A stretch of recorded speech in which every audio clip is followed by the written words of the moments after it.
भोली बहू का राज।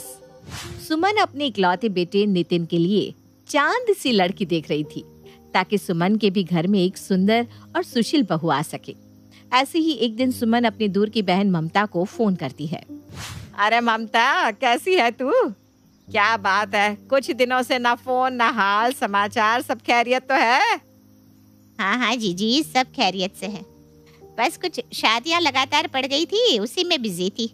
अब आप तो जानती है ना, जहाँ मैं नहीं वहाँ शांति से शादी नहीं। हाँ हाँ, बहुत अच्छे से जानती हूँ मैं तुझे और तेरे काम को भी, इसीलिए तो आज मैंने तुझे याद किया है। क्यों जीजी, तुमने भी मन बना लिया क्या कि इस साल नितिन का लगन करवा कर रहोगी? वरना तुम भी मुझे जल्दी याद नहीं करती बिना अपने किसी काम के। अब क्या करूँ मेरी बहन, जैसे तू दूसरों की शादी करवाने में लगी रहती है ना, वैसे ही मैं अपने घर को संभालने में लगी रहती हूँ। पर अब सोच रही हूँ कि मेरे घर को मेरी बहू संभाल ले, इसीलिए मैंने सबसे पहले तुझे याद किया है। अब अपने नितिन के लिए भी कोई अच्छी सी लड़की देख, जिसके घर में आने से मुझे आराम मिल सके। हाँ हाँ जीजी, क्यों नहीं। आखिर नितिन भी तो मेरा ही लड़का है। मैंने तो तभी ठान लिया था जब नितिन ने जन्म लिया था कि नितिन की शादी तो मैं ही करवा के रहूंगी। नितिन की शादी के बाद अब दोनों बहनें आपस में कर लेती है और ममता अपनी बहन से कुछ दिन का समय ले लेती है।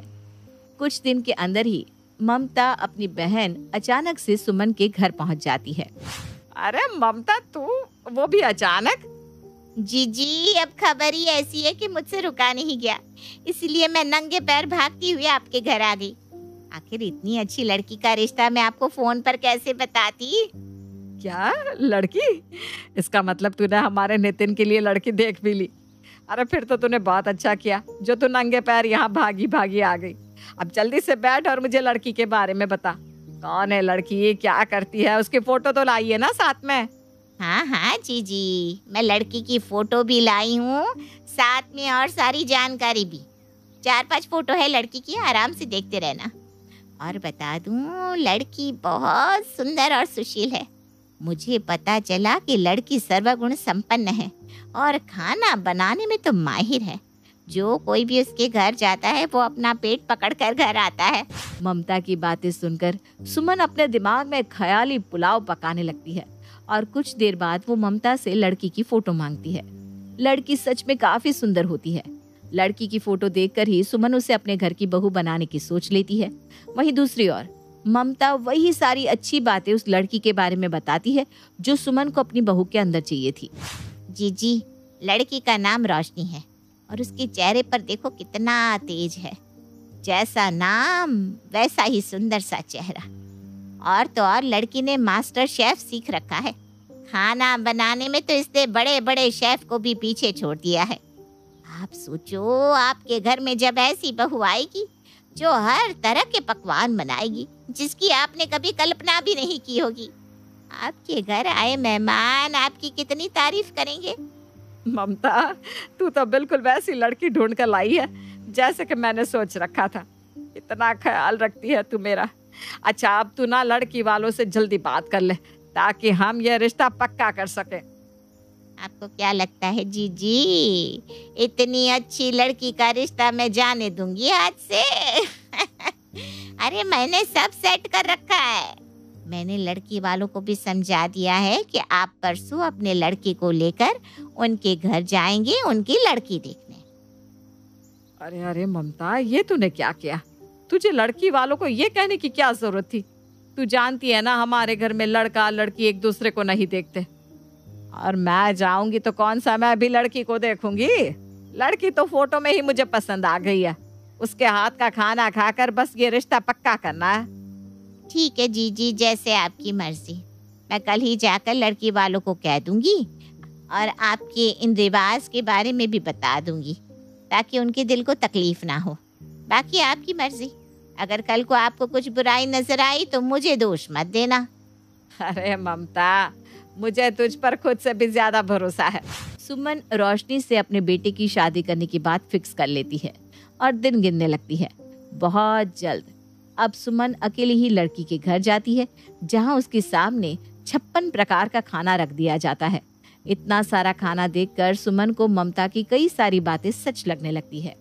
अरे बहन जी, इतना सारा खाना मैं भला इतना सब कुछ कैसे खा पाऊंगी?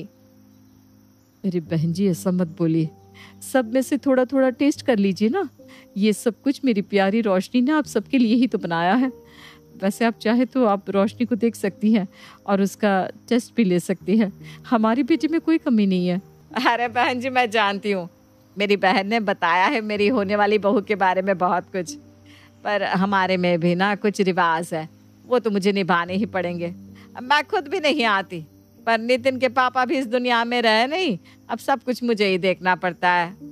बहन जी, अब बुरा मत मानना, पर हम आपके लड़के को ना एक बार देखना चाहते थे, पर हमारी बेटी ने जब से मना किया है तब से हमने भी अपने दिल को ये सोचकर समझा दिया कि हमारी बेटी आपके घर में जाकर खुशी रहेगी।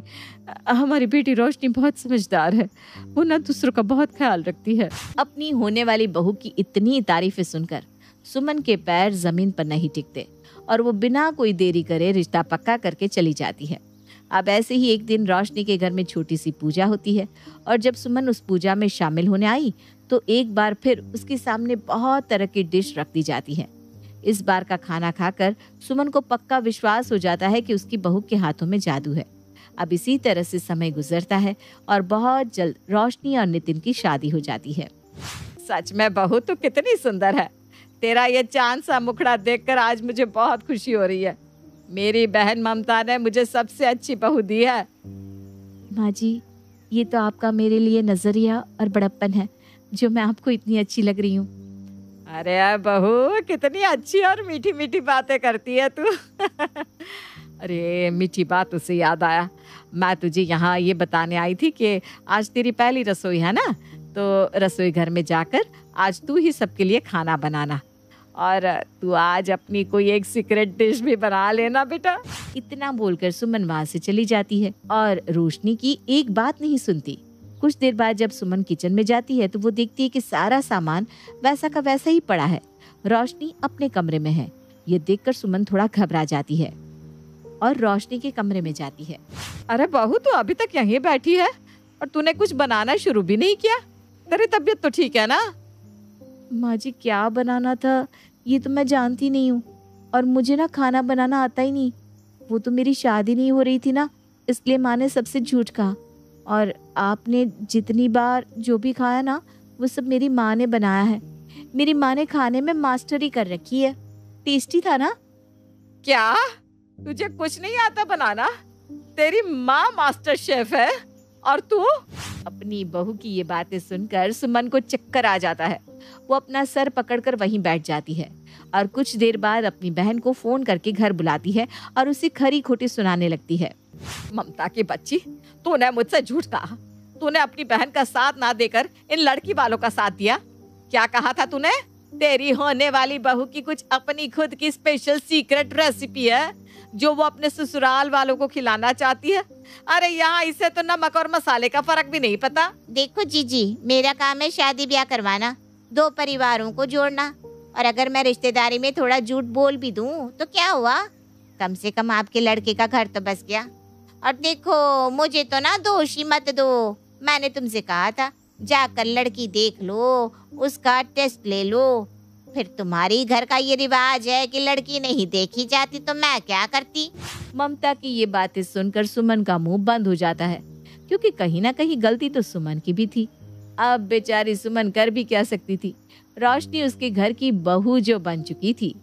पर ऐसी बहू पाकर सुमन को बहुत बड़ी सीख मिल गई थी कि किसी पर भी आंख बंद करके भरोसा नहीं करना चाहिए। जिसके बाद सुमन एक फैसला लेती है। बस बहुत हुआ। आज मेरी एक गलती की वजह से मेरे घर में ऐसी बहू आ गई जिसे खाने का ख भी नहीं आता। इसलिए मैं फैसला लेती हूँ, अब से इस घर का रिवाज लड़का लड़की ना देखने का मैं खत्म करती हूँ। अब से लड़का लड़की भी देखेगा और सास अपनी होने वाली बहू का टेस्ट भी लेगी, ताकि फिर कभी किसी के साथ मेरे जैसा धोखा ना हो। पर माँ जी, अब घर में बचा ही कौन है?